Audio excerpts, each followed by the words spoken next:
Let's head up north to Egypt. Authorities there are welcoming comments from the American President Donald Trump. He's calling for reaching a just agreement, in his words, over the dispute with Ethiopia over a Nile River dam project. Now, Trump says the U.S. needs to work to resolve the dispute over the Grand Ethiopian Renaissance Dam, stressing the importance of consistent water supply from the Nile for Egypt, saying it's a, quote, very important source of income and life. The Egyptian President Abdel Fattah al-Sisi says Trump's comments, quote, demonstrate the seriousness of the United States under President Trump's leadership in exerting efforts to resolve conflicts and end wars. Let's bring in Yasser Hakim, who's joining us from Cairo with a bit more context on this story. So Yasser, the American president saying that, quote, we think we're going to have that solved very quickly. You were saying that when he was hosting the head of NATO, Mark Rutte, in the White House. But Ethiopia and Egypt haven't had a binding agreement in over a decade of talks. So what pressure will the US apply here to get a deal? Yes, Rama, talks have been ongoing for more than a decade and without any resolution. And you know, the US president by now, his first step will probably be threats of economic sanctions against one side or both sides until they sit together, or one side that he feels is not really adhering to his conditions. There will be, I understand, there could be some direct negotiations or indirect through the US. So far there are no negotiations at all. When the Ethiopian Prime Minister said during the inauguration ceremony of the dam, he said that he's open to resume talks.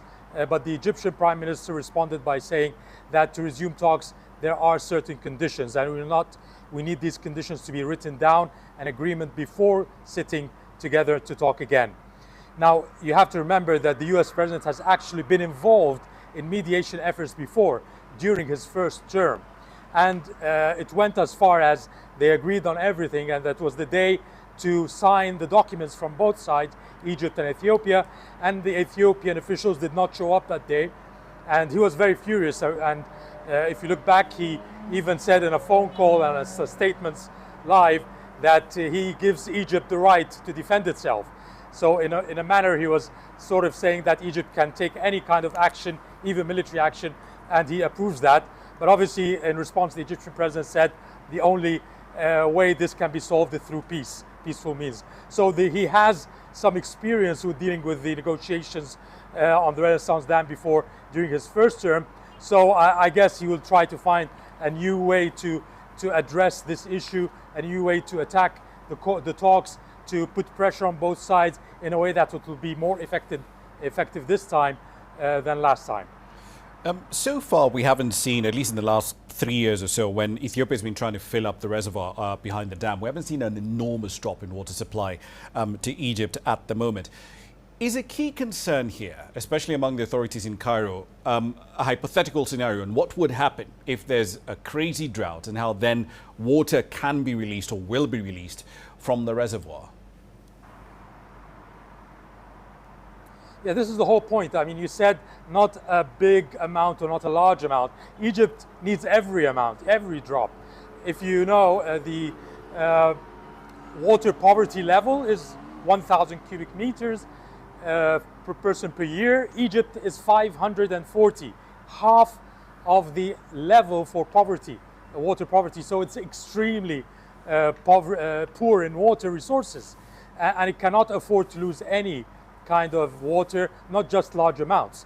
So the point is, Egypt is calling for some kind of coordination with the Ethiopian side to manage when the dam would be opened, when more water will be released, together as an agreement with all sides, not a unilateral matter, because the dam will affect Egypt and Sudan. Also, Egypt wanted to know how this dam has been built. It was not given any or even the mediators or the companies, the firms that have been trying to study the dam, they were and doing the studies from both sides, they were not given the proper documents to know if the dam is safe enough and whatever. It could be and everything, but Egypt needs those guarantees. Whether there's drought, whether there is other issues like electricity generation would fall if the water is less than before. Agriculture will be hardly hit.